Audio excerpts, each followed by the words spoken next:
Hey guys, how's it going? It's me, Chris, again, and today we have a 2020 Lexus UX200 maintenance light reset.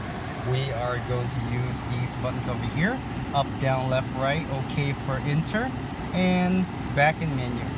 And go ahead and click back while you're looking at this screen right here. As you can see, maintenance required.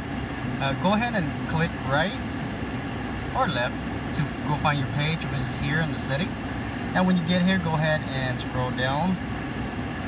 Actually, go to vehicle setting and enter on it. Scroll down to schedule maintenance, enter on that. Scroll up to yes, enter on yes. And the data has been reset, guys. Make sure you click that like.